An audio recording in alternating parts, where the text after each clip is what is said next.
आपण बघा अपूर्णांक हा घटक पहिला शिकलेला आहोत. वर्तुळ काढले होते, वर्तुळाचे 4 भाग केले, आठवते का? आठवते ना?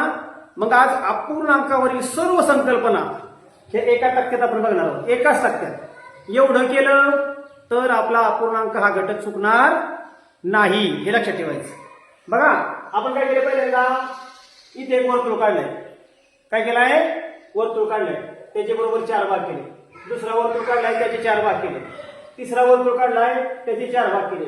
आणि चौथा वर्तुळ काढलाय, त्याचेही 4 भाग केलेले आहेत. आता पहिल्यांदा काय केले आपण?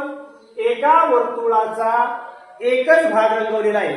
किती भाग रंगवले? तुम्ही पण बोलायचंय. एक भाग रंगवला म्हणजे किती भाग रंगवला रे? किती भाग रंगवला? पाव. पाव कसं लिहितो आपण? 1/4. तुम्ही बोलायचं जास्त. 1/4. इथं किती भाग रंगवले?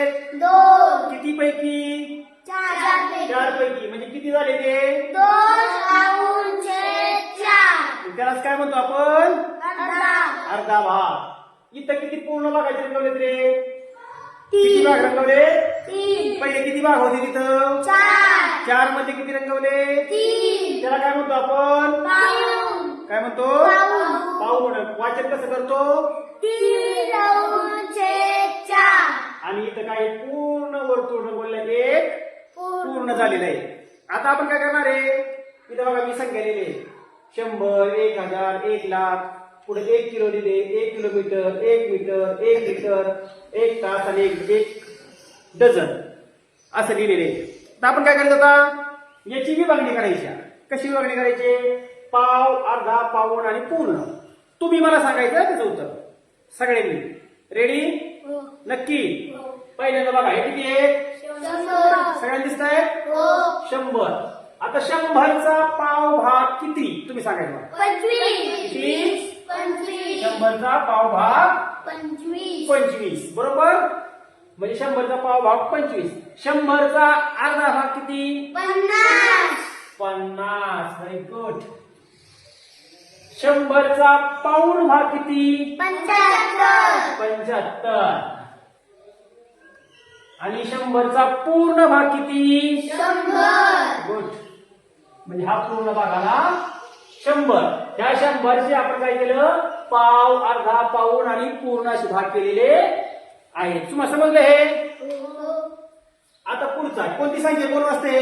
1000. कोणती आहे? 1000. 1000चा पाव भाग कोणता? कोण सांगेल? बोल. 250. Very good. किती? 250. हा झाला 1000चा पाव भाग. तू सांग अर्धा भाग किती? 1000चा अर्धा भाग किती? बोल लवकर. 500. 500. किती? 500. 500. 1000चा पाऊण भाग किती? बोल.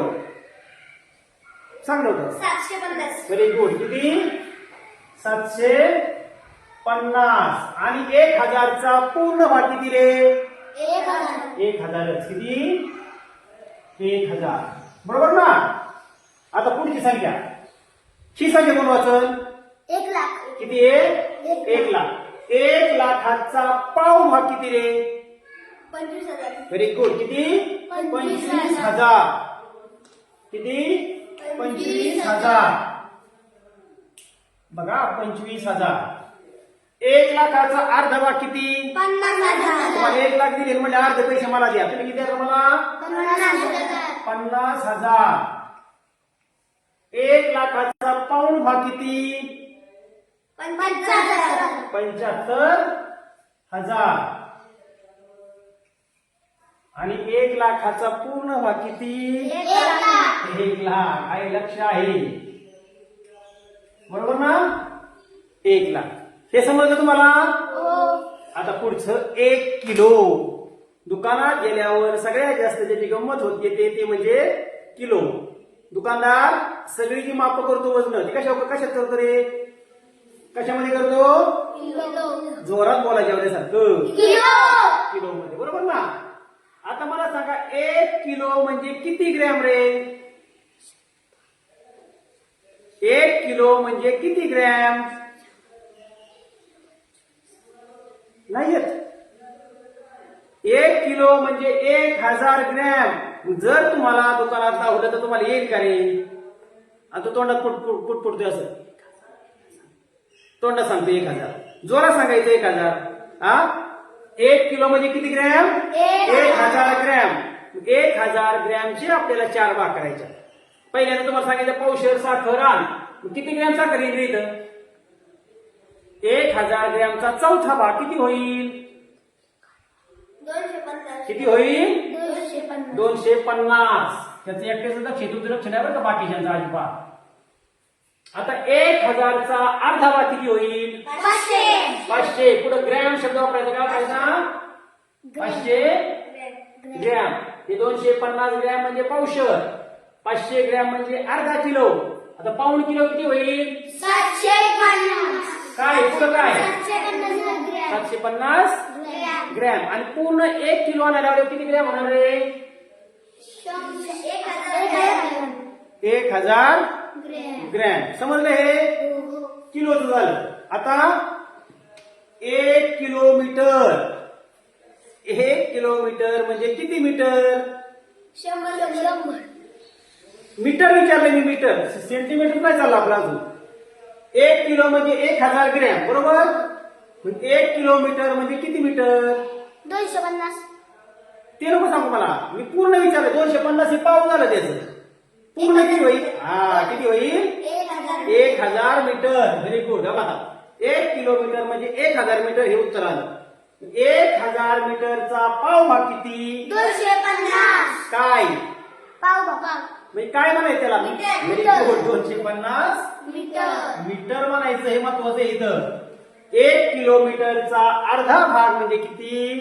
500 मीटर. 1 किलोमीटरचा पाऊण भाग म्हणजे किती? 750 मीटर. आणि 1 किलोमीटरचा पूर्ण भाग म्हणजे किती? 1000 मीटर. हे आता तुमच्या डोक्यात बसलं ना?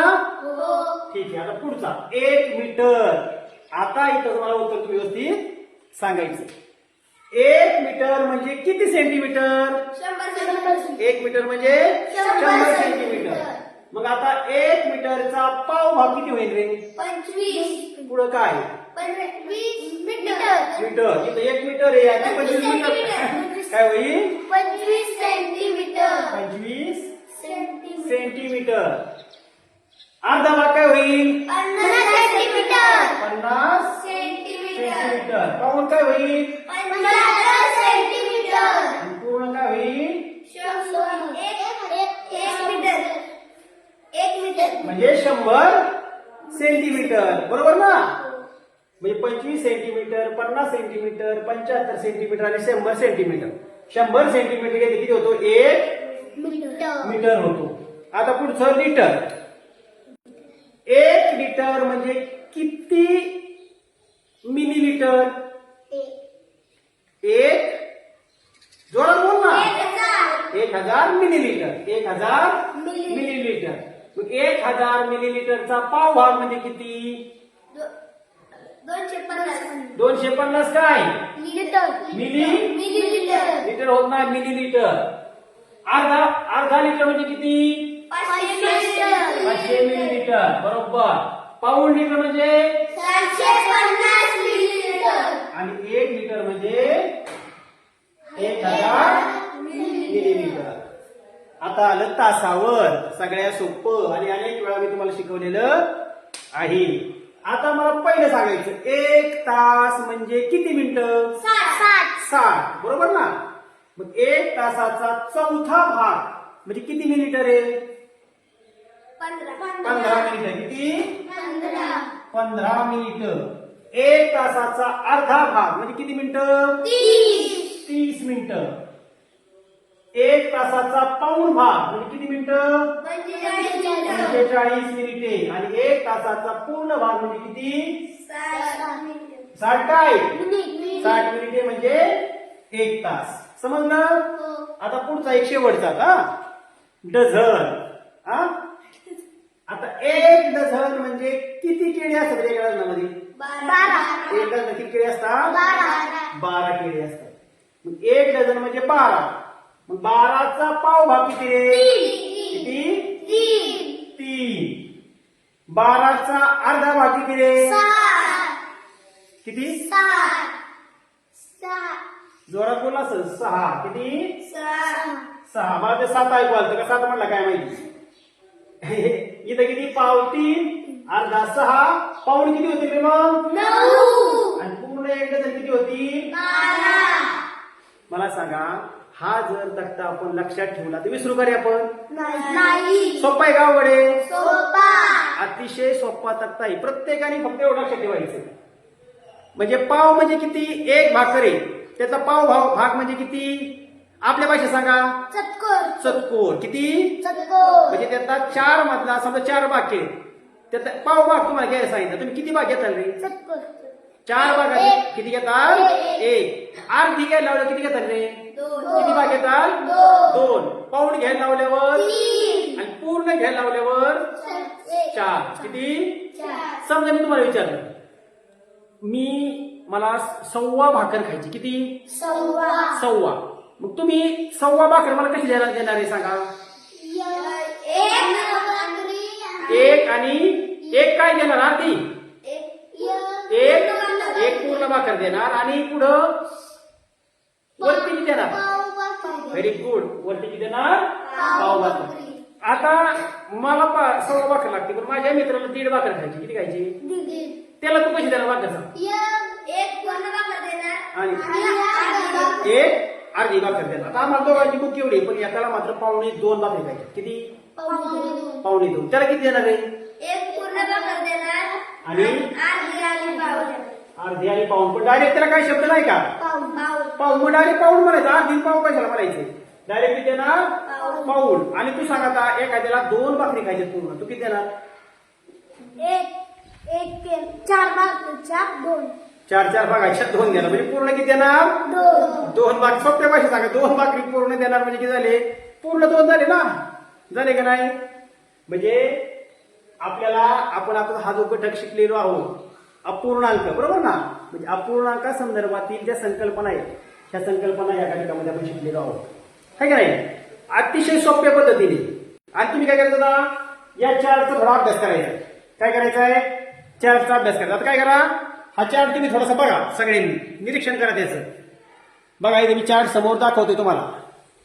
नीट निरीक्षण करा. बघा, पूर्ण चार्ट आपल्या समोर दिसतोय. आता हा चार्ट पहा व्यवस्थित, आणि या चार्टचा व्यवस्थित अभ्यास करायचा. जर आपण या चार्टचा अभ्यास केला पूर्ण, तर आपली उदाहरणं कधीही चुकणार नाही. आणि आपण ह्या अपूर्णांकावरती असलेही प्रश्न आले, फसवे प्रश्न, तरी चुकणार नाही. तुम्हाला सगळ्यांना समजलंय? ठीक आहे. आता मला फक्त एक सांगायचं, पाव म्हणजे किती? सांगा, पाव म्हणजे किती? 25. अरे पाव म्हणजे किती? 1 भाकरीचा पाव म्हणजे किती? कसं वाचन कसं करायचं त्याचं? 4 भागाचे 1. पण ते कसं वाचणार तुम्ही? 1/4. पाव भाग म्हणजे 1/4. अर्धा भाग म्हणजे कसा रे? 2/4. 3 भाग म्हणजे किती? 3/4. 4 भाग म्हणजे बरोबर. ही संकल्पना सगळ्यांना समजली? कोण चुकणार नाही ना? तर परत हा घटक घेण्याची आवश्यकता आहे का? नाही. नंतर आपण काय करणार? अपूर्णांकाची बेरीज घेणार आहे. पहिल्यांदा सममूल्य अपूर्णांकाची बेरीज वजाबाकी, नंतर अपूर्णांकावर इतर जे घटक आहेत थोडे अवघड आपण सध्या काय घेतोय? सगळे बेसिक सोपे घटक घेतोय. कारण ही मूळ संकल्पनाच आपल्याला माहित नसते, आणि हे माहित नसल्यामुळे आपली उदाहरणं काय होतात? चुकतात. त्यामुळे आता तुम्ही बघा, सगळे आपण छोटे साधे घटक घेतोय. ज्यावेळेस आपण अवघड घटकाकडे जाऊ त्यावेळेस याची आपल्याला खूप गरज भासणार आहे. त्यामुळे याचा खूप अभ्यास करायचा आहे. समज सगळ्यांना? ओके, धन्यवाद.